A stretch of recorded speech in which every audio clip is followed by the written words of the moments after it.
ఏంట్రాము ఎలా వచ్చావు? కళ్ళు తాగుతావా? చీప్ కళ్ళేటు మందే తాగుతాను. ఇక్కడ మందు దొరకదు, కల్లే. అయితే అదే తాగుతాను. రాజు, నీకు డబ్బు ఉంది, ఆస్తి ఉంది. నువ్వు తలుచుకుంటే లోకంలో ఉన్న ఖరీదైన మందులు తాగలవు. కానీ చీప్గా ఈతకళ్ళు, మట్టి పాత్రలు ఏంటి ఇదంతా? ఇదే ఆరోగ్యానికి మంచిది.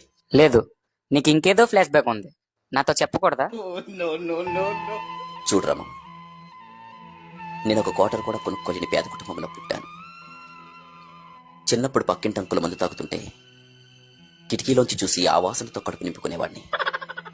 20 రూపాయలు జోబులో పెట్టుకుని ప్రతి వైన్ షాప్ ముందు నిలబడేవాడిని. ఎవరూ మందు పోయలేదు.